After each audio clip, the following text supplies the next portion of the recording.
de los primeros escenarios, que hablarán un poquito más adelante, pues es la estrategia invasiva primaria. Me estoy refiriendo a la angioplastía primaria, que lamentablemente no se tiene en disponibilidad en todos los, como quisiéramos. O el paciente puede ser llevado a trombolisis o a ningún tratamiento de reperfusión.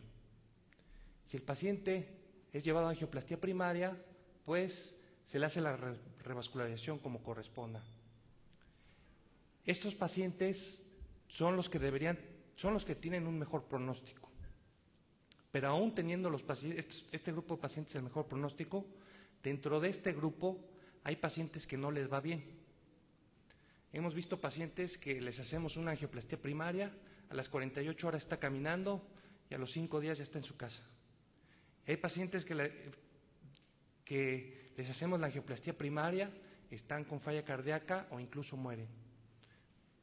¿Por qué a unos les va bien y a otros no les va bien? Bueno, se describió una escala de riesgo de Cadillac que valora el riesgo en este tipo de pacientes. Es la escala de riesgo de Cadillac. Este fue un estudio que se hizo de angioplastía primaria y los factores de riesgo que se vieron en este grupo de pacientes fue la fracción de expulsión, insuficiencia renal, el grado de Killip-Kimball, que habla de falla ventricular izquierda, flujo TIMI 0,2, que habla de la perfusión, la edad de más de 65 años, anemia, enfermedad de 3 vasos. Aquí vemos que se agregan, aparte de los datos clínicos, ya datos angiográficos, y con un rango de valores de 0 a 18 puntos, y cuando el paciente tenía de 0 a 2 puntos, el riesgo es bajo, 3 a 5 moderado y más de 6 es alto. Y obviamente esto se va a traducir en la sobrevida de los pacientes a 1 año, donde los pacientes con riesgo bajo, pues son los pacientes que les va muy bien, con riesgo moderado o alto, pues disminuye rápidamente la sobrevida. A estos pacientes pues ya no tenemos otra cosa que ofrecerles y debemos de darles un tratamiento muy estrecho para evitar a que tengan complicaciones. Bueno, en el grupo de los pacientes trombolizados, estos pacientes que ya les dio una trombolisis, y me refiero a una trombolisis exitosa, ¿lo puedo llevar a cateterismo o no lo puedo llevar a cateterismo? ¿Qué es lo más prudente? Mi paciente que fue trombolizado obviamente tiene un mejor pronóstico que el que no llevó una terapia de reperfusión, pero dentro de este grupo de pacientes también hay algunos datos de riesgo que debemos identificar. ¿Vale la pena hacer el cateterismo en el paciente después de una trombolisis exitosa o no? Bueno, hay unos estudios que apoyan que se haga el cateterismo después de una trombolisis exitosa dentro del internamiento del paciente. Uno de esos estudios es el estudio Gracia 1, un estudio que involucró 500 pacientes y se le autorizó a terapia invasiva. Terapia invasiva me refiero a llevar al paciente a cateterismo cardíaco 24 horas después de trombolizarlo o tratamiento médico guiado por isquemia. Si el paciente tenía alguna complicación, se llevaba a cateterismo y si no, se le daba puro tratamiento médico. El punto final fue la combinación de muerte o eventos adversos. El paciente que fue llevado a terapia invasiva tuvo un 9% de complicaciones y los pacientes que fueron a terapia conservadora un 21%. Este estudio apoya a los pacientes que se tromboliza y de manera exitosa se ha llevado a la sala de hemodinamia en ese internamiento.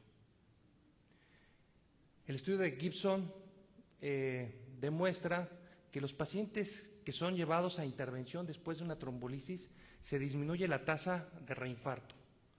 El riesgo de un paciente que no recibe una terapia, que no es llevado a hemodinamia, a alguna terapia de reperfusión percutánea, tiene un riesgo de reinfarto de un 4%. Si lo llevamos a hemodinamia y le hacemos una intervención, este riesgo baja al 1%, pero será significativo bajar este 4 a 1%, pues se vio que sí. Incluso en pacientes de bajo, moderado o alto riesgo, el hecho de llevar al paciente a una intervención percutánea disminuye el riesgo de manera significativa y mientras mayor sea el riesgo del paciente, pues obviamente el beneficio es mayor. Bueno, si el paciente no es cateterizado, ya sea porque no tengo en mi unidad disponibilidad de una sala de hemodinamia o no puedo referirlo a un tercer nivel, pues tengo que estratificar a este paciente si está en riesgo o no está en riesgo, lo puedo mandar a su casa o definitivamente no lo puedo mandar a su casa. Y así mismo el paciente que no es trombolizado, tengo que estratificarlo, está en riesgo el paciente de otro infarto, está en riesgo de poder morir, pues hay que valorar a estos pacientes. Para esto hay que valorar la función ventricular de estos pacientes mediante un ecocardiograma. El punto de corte es 40%. Los pacientes que tienen fracción de expulsión menor a 40%, por definición son pacientes de alto riesgo. Son pacientes que deben ser llevados a cateterismo y ser revascularizados. Los pacientes que tienen una fracción mayor del 40%, podríamos considerar los pacientes de bajo riesgo hasta este momento y requerir una evaluación más adelante. ¿Y por qué 40%, no 20%, no 30%? Bueno, desde los estudios del área pretrombolítica se vio que pacientes con fracción de expulsión mayor al 40% tenían una mortalidad baja, menor al 5%, y se incrementaba exponencialmente cuando disminuía la fracción de expulsión por debajo de este punto, llegando a más del 50% cuando tenían fracción de expulsión del 20%. Si un paciente con fracción de expulsión del mayor al 40% tiene un nuevo evento, sí se incrementa la mortalidad significativamente, pero nada que ver con una fracción de expulsión menor al 40%, que es prácticamente fatal para estos pacientes.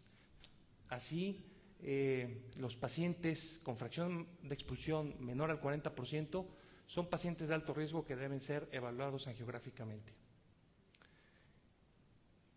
Ahora, ¿por qué no estos pacientes con fracción de expulsión mayor al 40%? ¿Por qué no llevarlos a la sala de hemodinamia? Tal vez les podríamos disminuir el riesgo, sobre todo por la teoría de la arteria abierta, que manteniendo un flujo coronario de una arteria, aunque no hubiera viabilidad del miocardio, favorecería estabilidad eléctrica y disminuiría la mortalidad de estos pacientes. Así es como surge el estudio WATT, que es el estudio de la arteria ocluida. Este estudio incluyó 2.100 pacientes y se intervinieron percutáneamente pacientes entre el día 3 y el día 28 después de un infarto. Y se comparó con pacientes que no fueron llevados a ninguna intervención y solamente se les dio el tratamiento médico óptimo. Los hallazgos fueron, no eran los que se esperaba que aparecieran, no hubo diferencia en los dos grupos o incluso hubo un discreto incremento en la tasa de reinfarto en el grupo de intervención coronaria. Aquí pareciera dejar fuera a estos pacientes de una intervención coronaria percutánea, pero todos los estudios que revisemos debemos ser cautelosos si los podemos aplicar a nuestros pacientes. Si mi paciente no lo puedo llevar a un tratamiento médico óptimo con metas de colesterol, metas de glucosa, metas de lípidos, metabloqueadores, inhibidores de la ECA, todo el tratamiento óptimo que conlleva un paciente infartado, si no lo puedo asegurar que reciba ese tratamiento, como a veces sucede a nivel institucional, a veces el estudio pudiera no ser aplicable para este paciente. Bueno, la evolución, siguiendo con la evaluación funcional, que es la recomendada por el Colegio Americano de Cardiología, ya el paciente que tiene fracción de más del 40%, voy a ver si su electro es interpretable o no interpretable. No interpretable si tiene bloqueo rama izquierda o un desnivel del ST mayor de 1 milímetro de manera basal. Si el electro es interpretable, veo si el paciente puede ejercitarse. Si sí se puede ejercitar, le hago una prueba de esfuerzo eléctrica. Si no se puede ejercitar, una prueba de estrés farmacológica, que puede ser un ecocardiograma con dobutamina o un estudio de perfusión con dipiridamol. Si el electro no es interpretable, también valoro si el paciente se puede ejercitar. Si no se puede ejercitar, hay que llevar una prueba de estrés farmacológico, como comentamos, y se puede ejercitar, podemos hacer un eco con esfuerzo o una medicina nuclear con esfuerzo. Todo esto para valorar si hay isquemia significativa en el paciente con bajos niveles de esfuerzo, y si es así, este paciente se vuelve un paciente de alto riesgo y tiene que ser llevado a cateterismo. De lo contrario, es un paciente de bajo riesgo y se puede egresar con tratamiento médico. La certificación